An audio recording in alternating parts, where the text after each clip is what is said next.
여러분 안녕하십니까? 박상규입니다. 윤석열 대통령이 국무회의에서 지적한 허위 정보와 가짜 뉴스의 폐해가 세계 곳곳에서 드러나고 있습니다. 가짜 뉴스가 확산시킨 영국 폭동과 미국 대선의 가짜 뉴스 소동을 자세히 소개합니다. 북한의 접경 지역 주민이 비무장지대의 한강을 헤엄쳐 귀순한 데 이어 북한군 하사가 강원도 고성 쪽 군사분계선을 걸어서 넘어왔습니다. 전면 재개된 대북 확성기 방송에 영향이 아니냐는 분석이 나오고 있습니다. 파리 스타들의 활약과 선행이 이어지고 있습니다. 탁구의 신유빈은 광고 모델료 중 1억 원을 후배 꿈나무들에게 선뜻 기부했고, 머스크가 격찬한 사격의 김예지도 세계적 명품 브랜드의 모델로 선정되며 받은 돈의 일부를 기부했습니다. 송국건 전 영남일보 서울본부장, 배종찬 인사이트 K연구소장과 함께하겠습니다. 어서 오십시오. 안녕하세요. 네. 윤 대통령이 19일 국무회의에서 허위 정보와 가짜 뉴스를 이용한 북한의 선전선동과 이에 따른 국론 분열 가능성을 지적했었죠. 그 실제 사례가 영국과 미국에서 잇따라 나타나고 있습니다. 먼저 영상으로 보겠습니다. 사이버전은 물론 가짜 뉴스를 활용한 여론전과 심리전이 혼합된 하이브리드 형태로 진행되고 있습니다.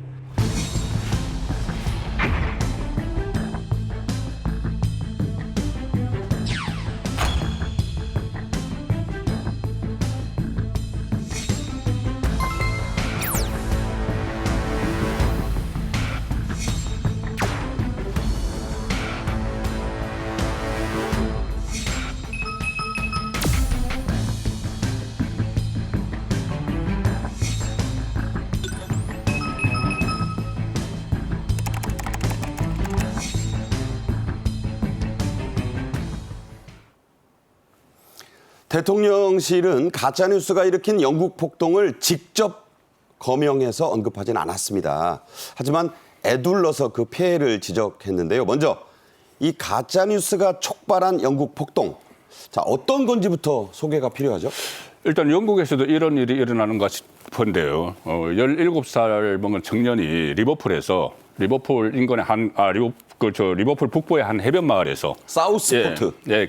거기서 칼부림 살인 사건을 일으켰어요. 그래서 여자아이 3명이 희생되고 한 10명 정도가 부상을 당하는 그런 사건이 있었는데, 그 거구파 단체에서 SNS를 통해서 가짜 뉴스를 하나 퍼뜨립니다. 뭐냐면 그 범행을 저지른 사람이 이 무슬림이다, 그리고 이슬람 망명자다, 이렇게 이야기를 하면서 가짜 이름까지 그래서 같이 붙여가지고 SNS에 퍼뜨리니까 인플루언서들이 이 영향력이 가장 센 인플루언서들이 이걸 막 확대를 시킵니다.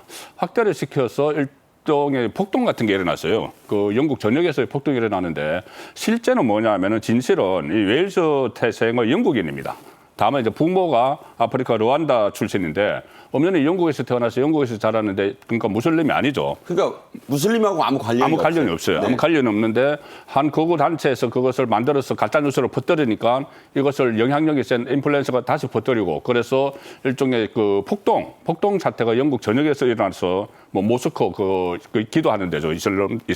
그 무슬림들 모스코나 아니면 그 난민들이 있는데, 이슬람 난민들이 있는데, 그리고 망명자들이 거주하는 그것을 습격을 하는 그런 사태까지 벌어진 겁니다. 네, 아무리 회교하고 아무 관련이 없다고 해도 안 됩니다. 이미 가짜뉴스로 중독이 돼서 퍼졌기 때문에 폭력 사태가 갈수록 커진 거예요. 이전에도 가짜뉴스로 인한 폭력 테러는 있었습니다. 하지만 이번 사건 그 양상이 사뭇 다르죠? 그렇죠. 왜냐하면 뉴스화가 돼버리기 때문에 믿어버린다라는 겁니다. 그러니까 인공지능이 출처가 불분명한 게시물을, 이렇게 가짜 게시물을 올리게 되면 뉴스화가 되고 SNS 또 추천이 되거든요. 그러다 보면 알고리즘이 돼서 더 확산이 됩니다. 알고리즘에 한번 태우면 막 그게 퍼지는 거예요. 그렇습니다.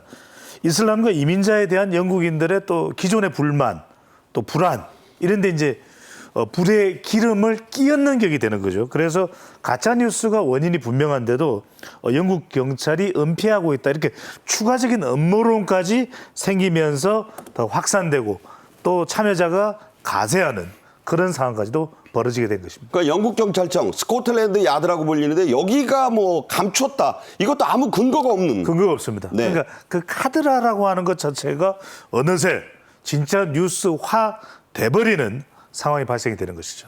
네, 영국 얘기지만 여러분들 보시면서 우리나라에도 저런 일이 있습니다.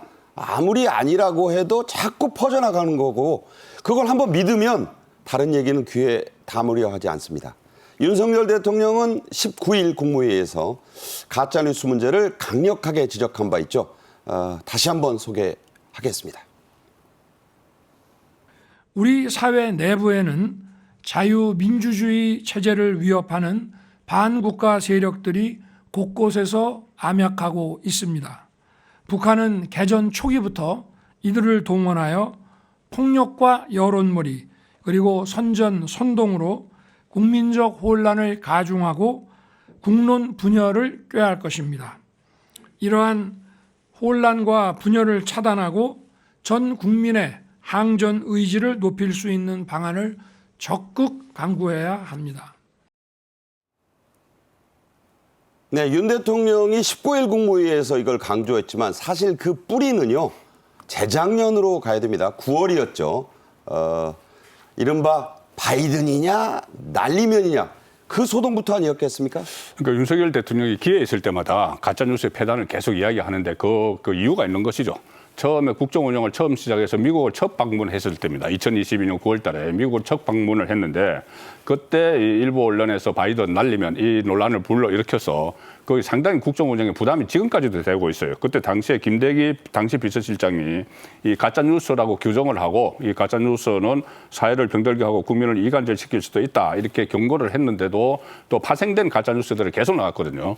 그렇게 되니 그때 홍보라인이나 그 용산의 홍보라인이나 이쪽에서도 계속 그 가짜뉴스의 경각심을 불러일으키는 그런 경고를 했는데도 지금도 저 바이든 날리면 이 가짜뉴스는 지금도 윤석열 대통령과 관련해서 어떤 이슈가 뜨면은 또 그것을 또 끄집어내서 계속 또 확대 재생산시키는 이 일이 지금까지도 이어지고 있다고 봐야 됩니다. 그러니까 사이버 공간에 이게 한번 돌면은 네.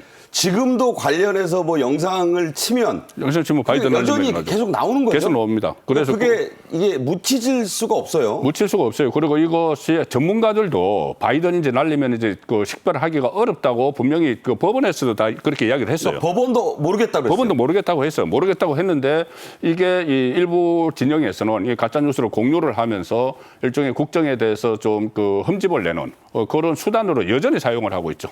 네. 자, 상황이 이렇습니다. 윤 대통령은 이후에 해외를 방문하거나 국제회의가 있을 때마다 이 가짜뉴스, 페이크 뉴스로 영어로 표현합니다만 이 문제를 계속 강조를 해왔죠. 그렇습니다. 윤석열 대통령이 이 가짜뉴스의 문제를 계속 강조하고 있습니다. 지난해입니다. 2023년 3월 달 2차 민주주의 정상회의에서 가짜뉴스가 자유민주주의를 위협하고 있다. 이렇게 발언을 하고 난 이후에 유엔 총회, 하버드대 연설, 인공지능 정상회의, 나토 정상회의. 그때마다. 계속해서 강조를 하고 있고 실제로 김건희 여사도 지난해 9월 부산 기장시장을 찾아서 일본 후쿠시마 오염수 방류 관련해 가짜뉴스로 장사에 피해는 없는지 걱정된다. 이렇게 또 발언을 하기도 했습니다. 얼마 있으면 이제 후쿠시마 오염수 방류 1주년인데 해수부가 조사를 해보니까 뭐 눈에 띄는 그 수산물 소비 위축은 또 없었다고 발표했잖아요. 그렇죠. 과학이어야 되겠죠. 정확하게 측정을 해서 그게 문제가 되면 근거를 가지고 문제된 걸 확인을 해야 되겠지만 그게 아니라 근거 없는 루머가 마치 사실인 것처럼 돌아다니고 있는 상황에 대한 우려가 되겠습니다. 네. 다시 영국 폭동 얘기로 좀 더 가보겠습니다. 가짜뉴스로 인한 폭동 피해가 날로 심각해지고 있습니다.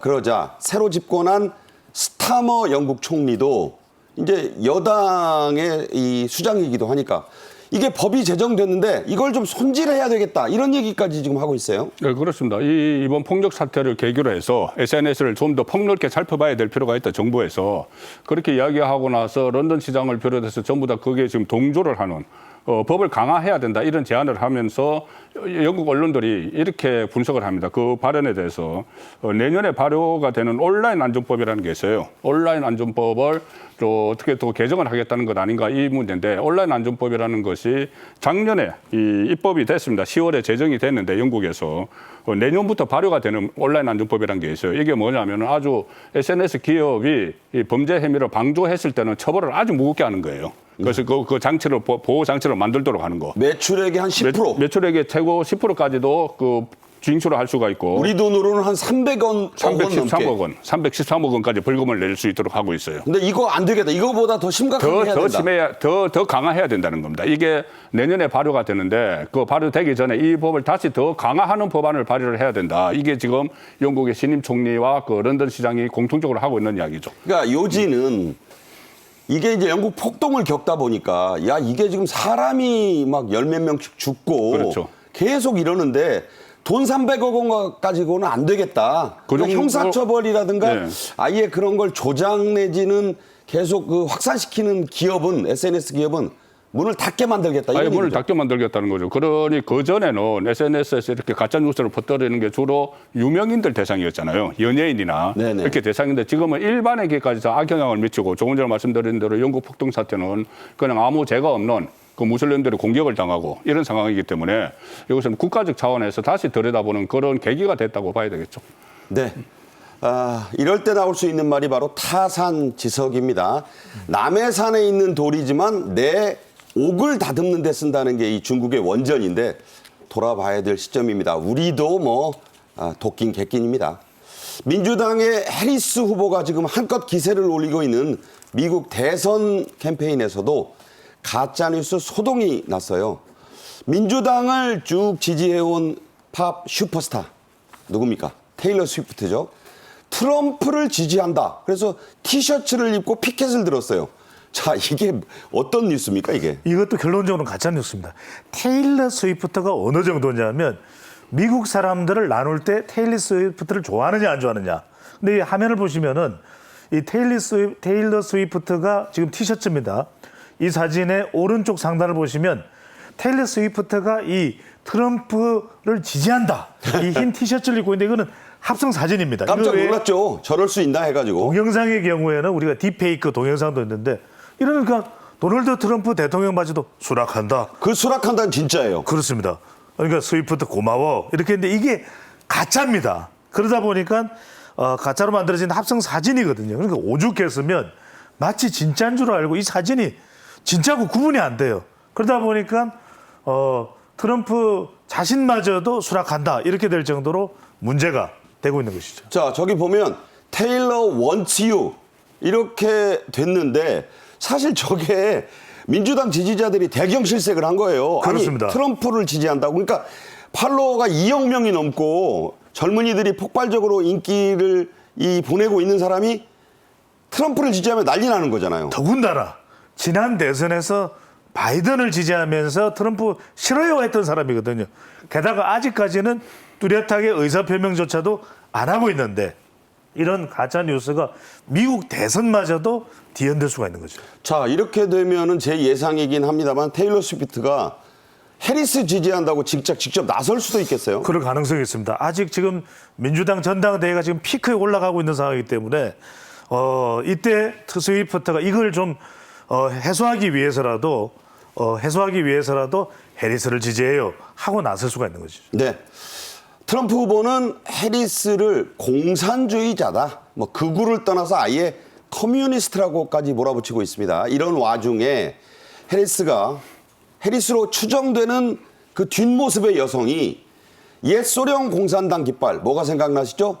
낫과 망치입니다. 그 깃발과 그 전당대회장을 연상하는 군중들을 바라보며 연설을 하는 듯한 사진까지 나왔는데 이것도 딥페이크 아닙니까? 그렇죠.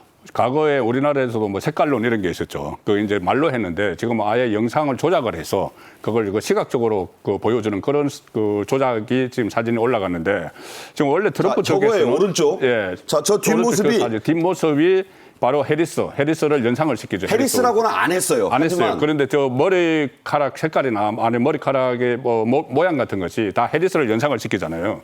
그런데 트럼프 진영에서 해리스를 극좌라고 몰아붙이고 있거든요. 그러니까 옛 소련 국기를 보고 있고, 그리고 그 밑에 또 군중들이 있잖아요. 제복을 입은 군중들이.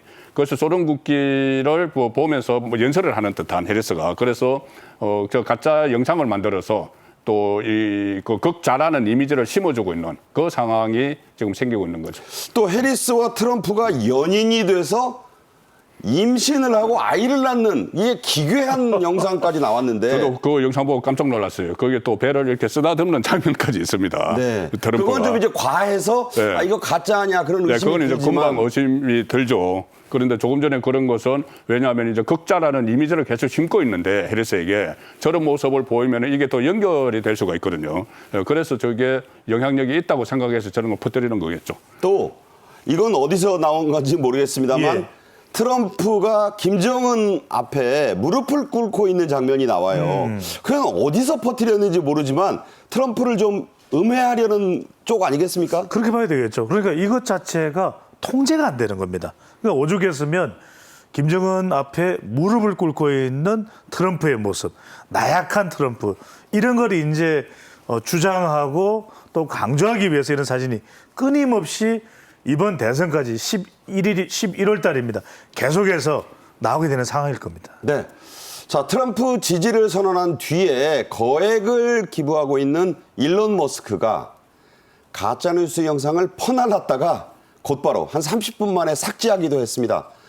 하지만 이게 삭제한다고 되는 게 아니에요. 워낙 팔로워가 많다 보니까 100만 명 넘게 이 가짜 영상을 본 뒤였죠. 자, 이 과정이 어떤 겁니까? 아니 오죽했으면 트위터의 대주주가 누굽니까? X는 뭐 머스크죠. 그러니까요. 바로 X는 머스크인데 머스크 본인조차 해리스 비슷한 목소리로 바이든 노망이 드러났어요. 이런 이제 이 영상이 있으니까 이걸 본인이 머스크가 퍼나른 거예요. 예. 그러니까 아니 당연히 일론 머스크가 퍼나를 정도의 영상이면은 내용이면은 당연히 이건 진짜겠지 생각할 거 아닙니까? 여기에다가 영국 총리가 남미 섬에 극우 수용 캠프 건설을 하고 있다는 가짜 뉴스도 공유를 하는 겁니다. 저건 명백한 가짜뉴스죠. 명백한 가짜예요. 그런데 이런 내용이 바로 머스크라고 하는 우리 셀럽입니다. 이렇게 나르다 보니까 사람들이 믿습니다. 그 가짜 뉴스에 일론 머스크도 이제 속은셈입니다. 급히 삭제를 했죠. 무려 100만 명이 본 거예요. 100만 명 보면 또 펄로 날랐으니까 이거는 막 5, 600만 명 본 거예요. 우리가 상상조차 할 수 없는 이 좀 확산이 됐을 겁니다. 그러다 보니까 그 외에도 뭐 바이든 사망설 제가 이 말씀 짧게 드릴게요. 뭐냐면 여기에는 제가 속은 사람으로부터 연락까지 받았어요. 바이든 죽었다. 그러니까 빨리 배 소장 출연해 줄 수 있냐 방송에. 아, 그러니까 빨리 섭외가 온 거군요. 섭외가 왔어요. 바이든 사망 가지고 좀 얘기하자. 그러니까요. 여기 네. 뭐 젤렌스키의 부인 바로 이제 우크라이나죠. 슈프카 주문설. 아니 전쟁하는데. 전쟁 났는데 말이 되느냐. 이런 가짜 뉴스 피해까지도 저도 피해를 간접적으로 입은 사람 셈입니다. 그런 상황까지도 벌어지고 있는 것이죠. 실제로 송봉 부장님, 저도 바이든 사망설이 났을 때 문의 전화를 여러 통 받았어요. 네, 그 말은 네. 이제는 가짜 뉴스가 이렇게 실생활에 침투했구나. 네. 진짜 뉴스로 믿는다는 거 아닙니까? 그러니까 이제 믿을 수밖에 없는 것이 그 바이든이 건강이 안 좋다. 그래서 뭐 인지력 문제가 나오고 실제로 토론할 때 트럼프와 토론할 때 좀 좋지 않은 모습들을 보였잖아요. 보이는 상황에서 또 후보직도 내놓고 하니까 그것이 또 확산돼서 사망설까지 나오니까는 이것을 진짜라고 믿게 되는 그런 사례가 많이 있었죠. 네. 자, 가짜 뉴스 정말 큰 문제입니다. 다음 주제로 가죠. 북한군의 하사 한 명이 강원도 고성에 있는 군사분계선을 뚜벅뚜벅 걸어 넘어와서 귀순했습니다. 자, 새벽이었고 우리 군은 유도 작전을 성공적으로 시행했다. 이렇게 밝혔죠? 네, 어제 새벽입니다. 강원도 고성군에 그 휴전선 일대에 보면은 과거에 이제 지금은 기차가 다니지 않는 동해선 철도가 있어요. 철도가 아니고 철도로 걸어온 것이 아니고 그 옆에 오솔길을 통해서 이 북한군 병사가 한 명이 이제 내려왔는데 계속 몸을 숨겼다가 드러냈다, 숨겨냈다가 드러냈다고 이러니까 우리의 이제 감시 그 자산이 감시자산이 그거 포착을 했습니다. 휴전선 이북에서부터 포착을 해서 계속 그 감시를 하고 추적을 하다가 우리 쪽으로 넘어왔을 때 매뉴얼에 따라서 안전하게 기순을 시킨 그 절차가 있었죠. 네. 자, 12일 전에는 북한 주민 한 명이 한강 하구의 남북 중립 수역을 이게 이제 물이 빠지면 갯벌이 드러나고 들어오면 바다입니다. 여기를 헤엄치다가 걷다 하면서 넘어와서 귀순한 바가 있죠. 그렇죠. 이게 먼 거리가 아닙니다.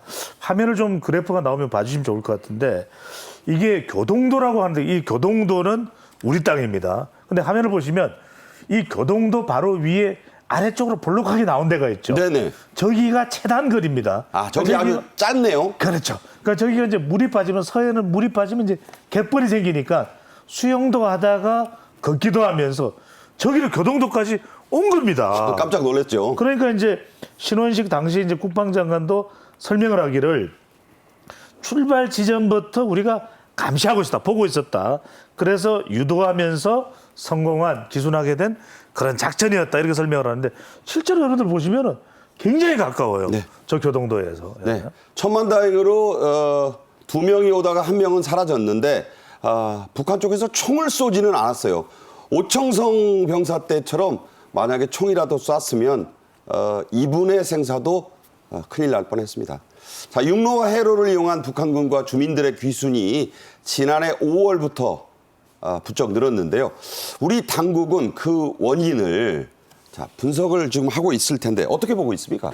일단 뭐 작년 5월부터 계속 쭉 이어져고 있는데 5월 달에 어선 왔죠. 그다음에 10월 달에 소형 목선이 왔고 그다음에 수용으로 뭐 기순한 사람 조금 전에 있었고 또 북한군 하사 이번에 도보 기순을 한 일련의 상황이 있는데 최근의 그 주민과 북한군 하사의 기순은 아무래도 대북 학생계 영향이 아닌가 이렇게 지금 파악을 하고 있어요. 그러니까 이제 접경지고 동서를 가리지 않고 있어요, 지금. 그렇죠. 동서를 가리지 않고 있는데 이제 동쪽에서는 북한군 그리고 이게 서쪽 해안에서는 그 주민이 그 한국 땅으로 왔는데 그 최근에 북한이 오물풍선을 띄워서 우리가 대응책으로 확성기 방송을 하고 있지 않습니까? 네. 그것이 하나 큰 효과를 미쳤다고 이미 그렇게 말을 했다는 보도까지 나왔어요. 합동신문조에서. 네네. 그렇게 학생기 내용을 듣고 왔다는 말을 했다는 보도가 있었고 특히 북한군 같은 경우는 아마 최근에 그 휴전선 인근에서 동부전선 휴전선 인근에서 지뢰 매설 작업을 막 하고 있지 않습니까? 중노동이라고 네, 하죠. 중노동, 그 교대도 없이 중노동을 하는데 사고도 빈발해서 사상자가 막 나고 하는데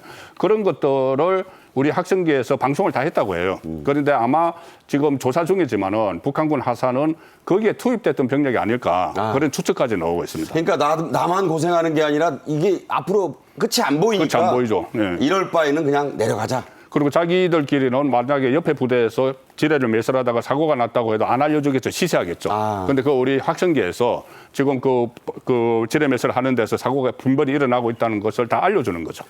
지금은 괜찮지만 옆 부대에서는 지뢰가 터져서 죽거나 다쳤다는데 여기 있다가 개죽음하거나 내가 뭐 다쳐서 장애자가 될 수는 없지 이렇게 생각할 수 있다는 얘기입니다.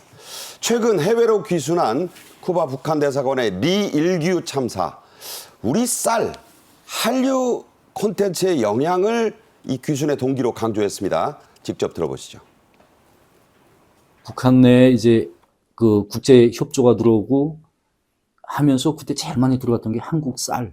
그때 사실 베트남에서도 쌀이 왔고 중국에서도 쌀이 왔고 동남아시아에서 쌀이 많이 왔어요. 그러나 그 쌀들을 다 먹어봐도 제일 좋은 게 대한민국 쌀이었거든요. 그 다음에 그 물살을 타고 한류가 들어왔잖아요. 드라마가 들어오고 뭐 여러 가지가 들어와가지고 사람들이 보는 순간 우리가 이때까지 몰랐는데 분단선 저 이남 쪽이 이렇게 잘 사는 나라가 됐냐 이걸 몰랐거든요.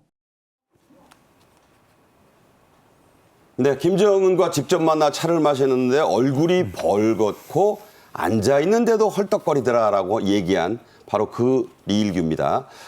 요즘 김정은 수천여 명이 희생한 것으로 알려진 이 압록강수에 따른 민심 이반, 이 동요를 다잡느라 정신이 없는 것으로 전해지고 있죠. 그렇습니다. 이게 다급해진 겁니다. 엄청난 수혜입니다.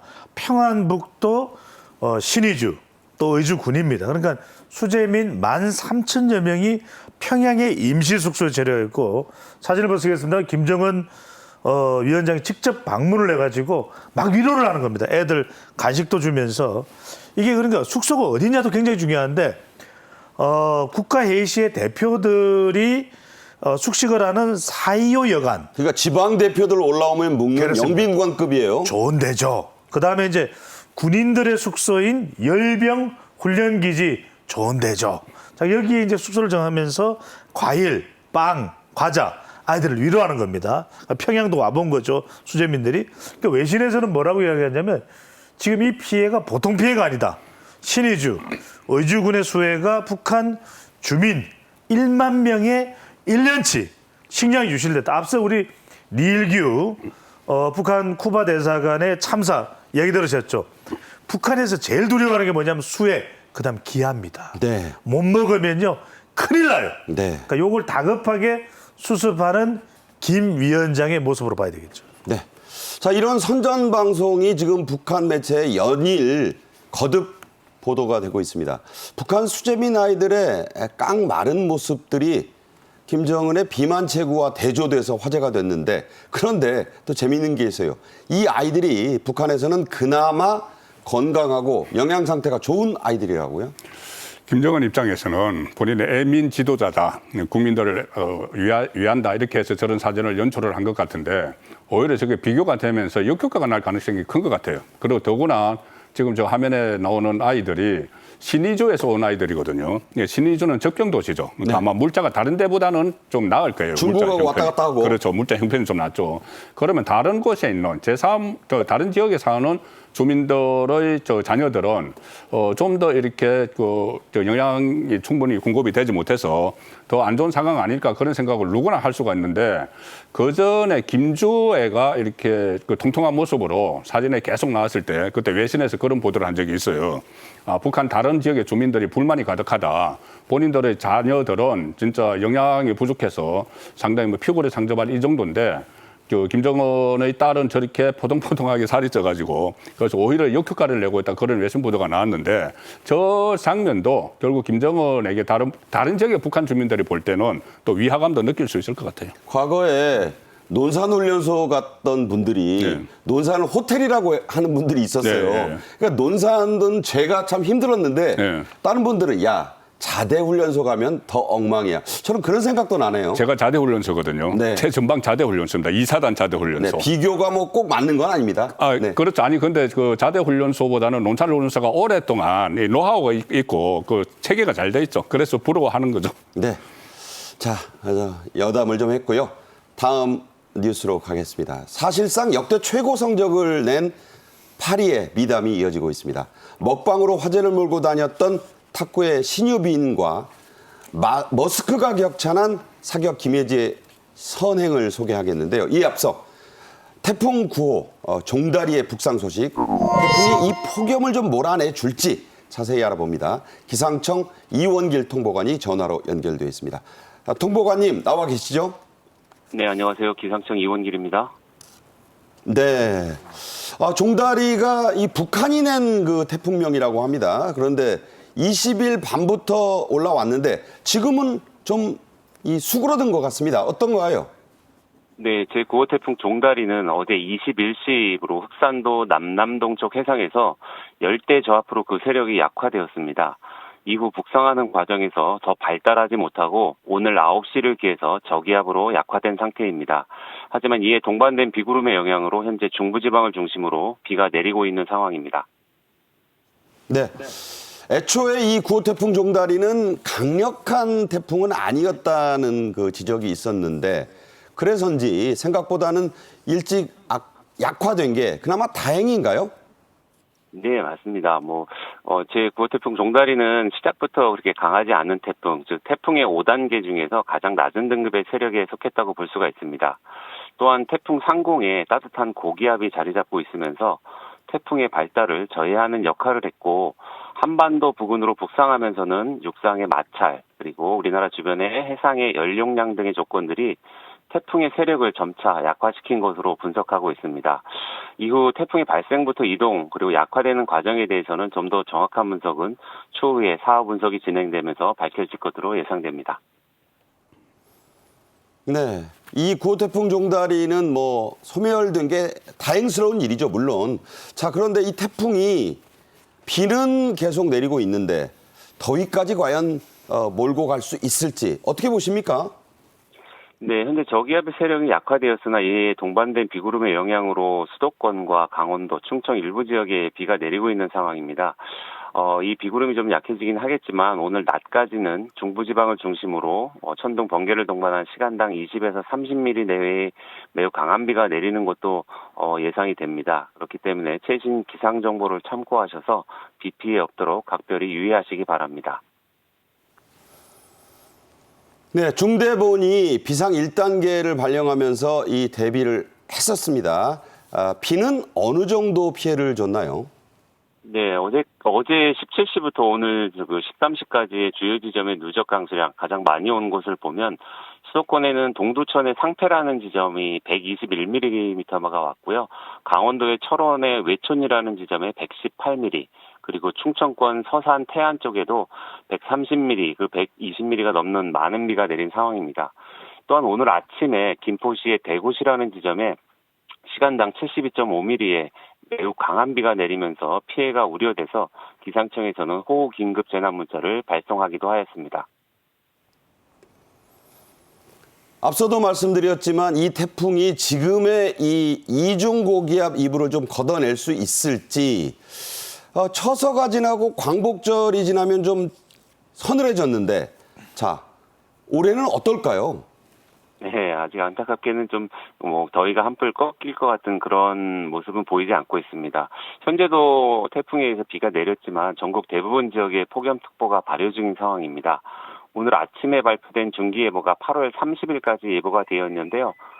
이를 기준으로 말씀드리면 안타깝게도 이 예보 기간 동안 다시 우리나라는 북태평양 고기압 이 자리 잡으면서 그 가장자리를 따라서 덥고 습한 공기가 유입되면서 낮에는 폭염, 그리고 밤에도 습도가 높아서 열기가 쉽게 식지 않으면서 열대야가 이어질 것으로 예상이 됩니다. 폭염과 열대야가 앞으로도 좀 지속될 것으로 예상되는 만큼 각별히 건강관리에 유의가 필요하다고 볼 수 있겠습니다. 네, 통보관님 말씀대로 좀 더 견디셔야 될 것 같습니다. 지금까지 이원길 기상청 통보관이었습니다. 고맙습니다. 네, 감사합니다. 네. 자, 오늘의 마지막 주제입니다. 삐약이란 별명. 이제는 뭐 20살인데 언제까지 그렇게 불러야 될지 모르겠습니다만 탁구의 신유빈 선수.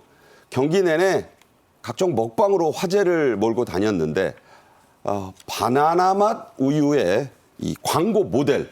이거 참 됐어요. 대단합니다. 저는 예상했습니다. 신유빈 선수, 뭐 별명은 또 삐약이고요. 근데 파리올림픽에서 또 계속해서 이 바나나를 먹었거든요. 이게 충전하는 거죠. 충전하면서 에너지 충전하면서 이 바나나를 먹는 모습이 많이 보였는데 정말로 바나나 맛 우유 모델로 발탁이 됐습니다. 저걸 그냥 모델로 사진으로 써도 될 것 같아요. 그러니까요. 정말 저 사진이 바로 뭐 모델 사진입니다. 광고 사진 모습인데 빙그레에서는 신유빈의 건강하고 긍정적 이미지에 잘 부합된다. 이런 걸 놓고서 바나나 맛 우유 광고 모델로 선택했는데 저도 바나나 맛 우유 많이 마셨는데. 바나나 맛 우유는 뭐 저 회사의 베스트셀러인데 더 좀 잘 될 것 같습니다. 더 큰 화제는 그 다음입니다. 신유빈 선수가 광고 모델료 가운데 1억 원을 한국초등학교 탁구연맹에 선뜻 내놨다죠? 일단 뭐 화제가 됐더라고요. 그 1억 원이라는 금액이 먼저 화제가 돼서 그러면 모델료는 얼마지? 이런 말들이 나오던데 모델료는 공개를 하지 않고 있습니다. 그런데 일부가 아니라는 거죠. 모델료 중에 상당 부분을 내놨다 이런 이야기도 있는데. 그러니까 한 10억 받아서 1억 낸 게 아니라는 거예요. 네. 어쨌든 그 화제가 하나 있고 저는 기부처하고 그 기부하는 목적이 뚜렷한데 놀랐어요. 기부처가 한국초등학교 탁구연맹인데 초등학교 탁구연맹이 하면서 기부를 거기 한 이유를 설명을 하면서 본인이 올림픽을 이번에 그 치르고 나서 보니까 해외에서 경기하는 것이 상당히 중요하다. 해외 경기 경험 쌓는 것이. 네네. 그 이야기를 그러니까 그 기부를 하는 목적이 뚜렷하잖아요. 초등학생들한테. 네. 그러니까는 초등학교 탁구 연맹도 이제 거기에 화답을 해서 이 그 기부 받은 돈을 해외 전지 훈련비로 주로 사용하겠다. 그 경기력 향상을 위해서 해외 전지 훈련. 그러니까 한 번이라도 해외 주로 탁구 대회가 해외를 쭉 돌아가면서 열리기 때문에 해외를 나가보는 게 굉장히 중요하죠. 초등학생들한테. 그래서 신유빈 선수가 딱 목적에 맞는 그 뚜렷한 목적 의식을 가지고 기부를 했다는 데 대해서 저는 칭찬을 해주고 싶어요. 네. 삐약이가 삐약이에게 이제 1억 원을 내놓은 거예요. 그러니까 해외 많이 나가서 꼭 그 목적에 써주세요. 참 대단합니다. 신유빈 선수가 빙그레와 계약을 하기 전에 기부를 해도 되냐고 먼저 물었다는데 참 이것도 화제가 됐어요. 왜냐하면 정말. 자기 돈인데. 정말 대단합니다. 기부천사입니다. 이제 빙거래 쪽하고 이제 광고 모델로 이제 결정이 되고 난 이후에 기부를 할까요? 물어본 겁니다. 물어본 이유는 뭐냐면 이게 광고가 바로 이제 기부한다 이렇게 해버리면은 좀 광고 효과가 퇴색되는 거 아니냐 이런 걸 걱정하고 또 질문이 있습니다. 물어본 거예요. 그랬더니 빙거래 쪽에서 뭐예요? 그랬더니 이번에는 이거 어디에다 기부할지 결정하는 것도 좀 의논 드려야 되는 거 아닙니까? 아니 무슨 말을요? 신유빈 선수가 원하는 시점에 기부하시고 신선수 돈입니다. 그건. 신선수 돈입니다. 이렇게 하니까 정말 상당 부분을 기부했다는 거 아니겠습니까? 절반 넘는 것 같아요. 저 느낌이. 그래요. 쉬운 거 아닙니다. 저는 정말 신유빈 선수 제가 최애 선수입니다. 제가 제일 좋아하는 선수인데 저는 존경합니다. 네. 자, 신유빈 선수의 기부는 이번이 처음이 아닙니다. 첫 월급 봉투를, 요새는 봉투가 아니죠. 그냥 첫 월급을 입금받았던 게 16살이었다고 하는데 그때부터 기부를 쭉 했어요. 그렇죠. 왜 16살이냐 하면은 탁구를 좀 더 계속 하고 싶어서 고교 진학 대신 대한항공에 입단을 했어요. 입단을 한 게 2020년 3월입니다. 첫 월급을 탔는데 첫 월급으로 이 수원에 있는 아동복지시설에 운동화 53켤레.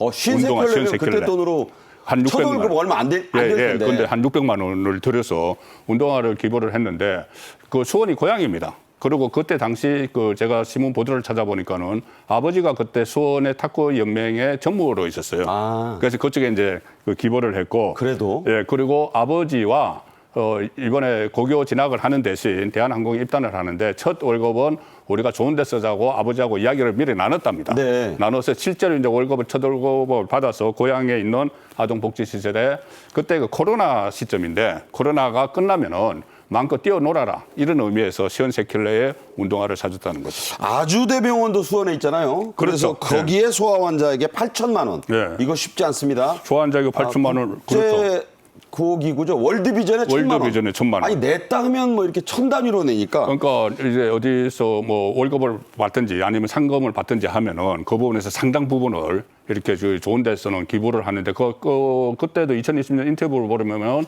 아버지하고 좋은 일을 많이 하기로 했다 이런 이야기까지 나와요. 네. 그래서 뭐 탁구 실력 못지않게 저런 뭐 좋은 마음도 저희들 확인을 할 수가 있는 거죠.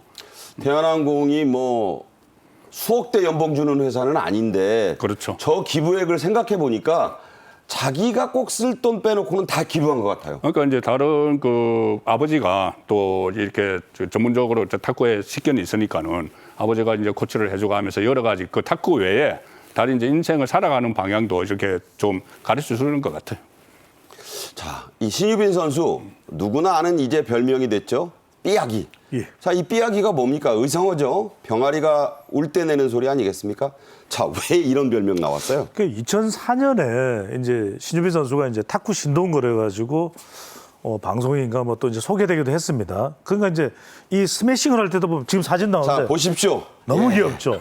또 눈매는 그때나 지금이나. 네, 예. 노란 유니폼을 입고 있으니까 더군다나 또 약간 병아리 같은 병아리 같죠. 근데 네. 이렇게 스매싱을 하거나 할 때 삐약하고 기합을 지르는 것 같아요. 삐약이라고는 안 했고 얍하는 소리가 그러니까 삐약처럼 이제 들린 거죠. 제 귀에는 그렇게 들렸습니다. 네네. 그러다 보니까 이제 또 귀여운 이미지에다가 삐약이라고 하는 또 별명까지 나왔는데 정말 지금 어린 모습이 보이지만 우리 신유빈 선수가 최연소 국가대표입니다. 14세 11개월로요. 그리고 그리고 15살도 되기 전에 되기 전이죠. 그리고 또 최연소로 올림픽에 출전하고 이번에 파리올림픽에서 동메달 2개 거머쥐지 않았습니까? 그런데도 기부천사, 삐약이 정말 온 국민이 저는 삐약, 얍 했으면 좋겠습니다. 네. 자, 4년 뒤에 LA 때 신유빈 선수 24살밖에 안 됩니다. 그 다음에 가봐야 28입니다. 선수 생명으로 볼 때 금은메달 충분히 따오리라 믿습니다. 신유빈 선수의 먹방으로 유명해진 게 또 있죠.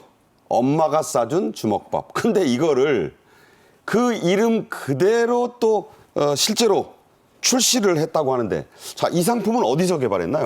GS25에서 출시가 되고 신유빈 선수가 또 모델이 됩니다. 근데 이제 여러분 기억하실 텐데 신 선수가 이제 경기 중에 오물오물, 이게 이제 실제 그 모델로 나오는 그 제품이 됩니다. 삐약이 신유빈의 간식 타임 이게 나오는데, 자 21일부터 나온다고 돼 있는 건가요? 그래서 이제 경기 중간중간에 이제 오물거리는 그 엄마가 싸준 주먹밥이 있거든요. 요걸 이제 모델 내고 주먹밥에다가 컵델리가 있는데, 이 컵델리에는 뭐가 들어갔냐면 반숙란. 나 잘 모르겠는데 컵델리가 뭐예요? 그러니까 소용량 반찬처럼 작은 이게 음식들이 들어가는 겁니다. 델리니까요. 네네. 여기 이제 반숙란이 들어가고 카프레체라는 것이 이제 상큼한 카프레체가 들어가서 요거까지 들어간 이름이 뭐냐? 신유빈 모델인 삐약이 신유빈 간식 타임. 이렇게 해서 이제 판매가 되는데 저도 당장 사 먹을 거예요. 네. 아, 참 그게 이제 돈의 문제가 아니라 돈 벌어서 뭐 저렇게 기부를 한다니까 사람들 마음이 더 훈훈해질 것 같고, 이왕이면 신유빈 이런 생각이 듭니다. 일론 머스크가 격찬한 스타가 있죠. 사격의 김예지 선수입니다. 메달 획득에 실패하면서 많은 안타까움과 그 아쉬움을 남긴 그런 선수인데, 세계적 명품 이름만 들어도 알만한 회사의 모델이 됐네요. 네, 그렇습니다. 올림픽 후원사죠. 루이비통 올림픽 후원사인데, 모델이 그 정식 어떤 뭐 계약을 하고 한 건 아니고 화보 모델.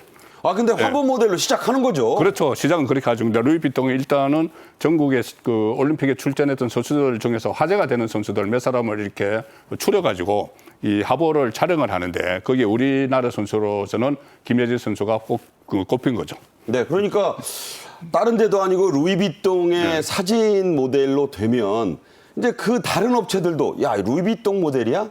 아, 그렇죠. 그러면 이제 다른 데서 또 섭외가 올 거 네. 아닙니까? 그렇게 스타 되는 거죠. 그리고 특유의 그 무표정한 이 모습이 다른 그 어떤 명품의 모델들하고 저도 이미지가 비슷하다고 생각을 했거든요. 네. 그러니까 머스크가 당장 영화배우로서도 손색이 없다 이렇게 했으니까는 머스크의 말 한마디에 전국의 전 세계의 유명 디자이너들이 좀 군침을 흘리는 그런 상황인 것 같아요. 아니, 누가 압니까? 이제 할리우드에서 영화 섭외 올지 아무도 사람 이름 모르는 거예요. 스타 그것도 의외로 되려면 한 번에 됩니다. 자, 김혜진은 미국 NBA의 슈퍼스타. 여러분 누구 뭐 많이 있지만 이번에 아주 농구장을 들었다 놨다 하는 스타가 있죠. 쐈다 하면 3점슛. 스티븐 커리입니다. 이 선수와 함께 파리에서 데뷔한 5대 스타에 포함이 됐습니다. 그래서 광고 요청 무려 20건 가까이 왔다고요? 그러니까 이게 얼마나 대단합니까? 우리가 NBA의 스테판 커리 그러면은 얼마나 대단합니까? 어깨를 나란히 한 겁니다. 이른바 예지 스타일, 또 파리 예지 타임으로 유명한 우리 사격의 김예지 선수. 파리에서 데뷔한 5대 스타로 떠올랐는데 무려 지금 온라인 게임 식품 업체 등 광고 요청이 20건에 달합니다. 저거 20건이면 다 소화하면 얼마입니까 도대체? 말씀 안 드릴게요. 예. 자, 그러다 보니까 이 김예지 선수가 배우 캐스팅 회사와 계약을 체결했다. 아, 이제 배우 되는 거예요? 우리가 모릅니다. 이제 할리우드에서 언제 불러줄지요. 쇼폼 또 스포츠 영상까지도 촬영한다니까 누가 이런 이야기 합니다. 정말 일상생활에서는 너무나 부드러운 눈매인데 일단 사격대에서 총만 잡으면 정말 예지 스타일. 아, 정말 대단합니다. 네. 송 본부장 생각하실 때 이 파리 데뷔 5대 스타 같은 거는 그냥 뭐 금메달, 은메달 따는 거 못지않게 세계가 인정했다는 거 아니겠어요? 어떻게 평가하세요? 그렇습니다. 그러니까 어떤 스토리가 같이 있든지 아니면 어떤 본인만의 이런 표정 같은 거, 김예지 선수처럼 그런 표정이 있든지 아니면은 감동 스토리 뭐 이런 것이 있는 선수들이 오히려 이번 올림픽에서 그 금메달, 은메달, 동메달 색깔과 상관없이 부각이 되는 선수들은 많았고 우리나라에도 그런 선수들이 몇 사람이 있었죠. 네. 자, 김혜진 선수도 아직 뭐 광고료를 듬뿍 받은 거 아니에요. 그런데 500만 원을 기부했습니다. 김혜진 선수 임실군청에서 인터뷰 회견하다가 쓰러지기도 했고 고초를 많이 겪었죠. 그런 선행을 했습니다. 또 유도 스타로 유명한 독립유공자의 후손 허미미 선수 재능 기부를 했다는데 이게 어떤 내용이에요? 그러니까요. 일단 김혜지 선수는 독거노인 지원에 500만 원을 기부했습니다. 또 진짜 기부천사입니다. 여기 또 유도의 허미미 선수도 재능 기부를 했습니다. 독립유공자의 후손 아닙니까? 아버지는 한국 사람, 엄마는 일본인이에요. 그런데 허미미 선수 당연히 한국 국적으로 해야지. 할머니가 그렇게 이야기했다고 했나요? 그러면서 정말 이번에 정말 대단한 허미미 선수 중고교를 찾아서 유도 꿈나무를 지도를 해주는 이 재능 지부도 정말 대단한 겁니다. 그것에 선뜻 나선 허미미 선수 대단해. 정말 기국 장면에서 로저란 장미란 차가 이렇게 손을 끌면서 또 훈훈한 장면도 연출되지 않았습니까? 몸집이 작은 허미미 선수를 사진 앞쪽으로 또 끌어냈던 그래서 유인촌 장관 바로 옆에 함께 사진을 찍게 만들었던 바로 그러한 훈훈한 이런 모습들 우리 선수들 정말 대단해 짱. 네. 네. 끝으로요. 이게 보면은 허미미 선수의 스토리는 사실 귀화에 대해서 일본과 우리나라 사이에 미묘한 그런 그 부분이 있었는데 그것을 젊은 세대답게 시원하게 좀 이렇게 돌파했다는 점에서 의미가 더 있죠. 요즘 그렇지 않아도 이 어떤 뭐 친일 반일 논란도 막 있지 않습니까? 그 상황에서 저는 허미미 선수가 또 어머니는 일본인이잖아요. 네네. 일본인인데도 그렇게 또 메달을 따고 와서 제일 처음에 간 것이 그 현조 할아버지 그 묘소에 갔습니다. 그러니까요. 독립운동가. 허조 선생. 예. 허석 뭐 허조 허석 이렇게 돼 선생이죠. 예. 거기 가서 했고 또 이번에 8.15 강복절 행사에서도 여러 군데 참석을 했어요. 그래서 어떤 새로운 좀 그 한일 관계에 있어서 저런 상황도 있구나 해서 새로운 저 이정표가 될 수도 있는 그 상황이라고 봅니다. 네. 자, 선수들만에 그치지 않고 이렇게 나라의 이름도 빛내고 또 기부를 받았는데 그걸 또 후배들에게 나누고 배울 게 참 많다는 생각이 듭니다. 지금까지 송국건 전 본부장, 배종찬 소장이었습니다. 고맙습니다. 감사합니다. 잘 들었습니다. 네. 8월 21일 수요일 정책인 이슈는 여기서 마치겠습니다. 두 번의 재방송 또 언제든 다시 보실 수 있는 KTV의 저희 유튜브 채널도 많은 시청 부탁드립니다. 저는 내일 오후 1시에 또 찾아뵙겠습니다. 고맙습니다.